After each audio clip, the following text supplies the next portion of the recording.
জঙ্গলের মাঝখানে একটা সরু পথ ধরে হাঁটছিল মেহেরিন। ছোটবেলা থেকেই সে প্রকৃতির প্রেমে পড়েছে। ঢাকা শহরের কোলাহল থেকে একটু ছুটি নিয়ে সে এসেছে এই নির্জন জায়গায়। পাশে ছিল পাহাড়ি ঝর্ণা, মাথার ওপর দিয়ে পাখির কিচিরমিচির, আর বাতাসে ভেসে আসা অজানা ফুলের গন্ধ। কে একটা মিষ্টি বাঁশির সুর ভেসে এলো।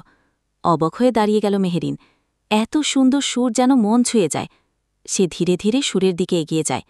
একটা বড় গাছের নিচে বসেছিল একজন ছেলেটি, সিয়াম।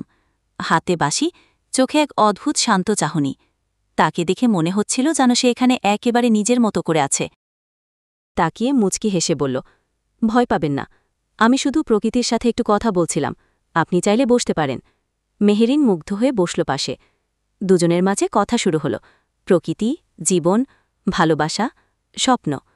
যেন কোনো ভনিতা ছিল না, কেবল মন ছুঁয়ে যাওয়া সত্যিকারের অনুভূতি। এটা ছিল তাদের প্রথম দেখা, কিন্তু সেই প্রথম দেখাতেই তারা বুঝে গিয়েছিল এই জঙ্গল তাদের সাক্ষাৎস্থল, আর এই সবুজ ভালোবাসা তাদের জীবনের শুরু। তারপর থেকে তারা প্রতিদিনই দেখা করত সেই গাছের নিচে।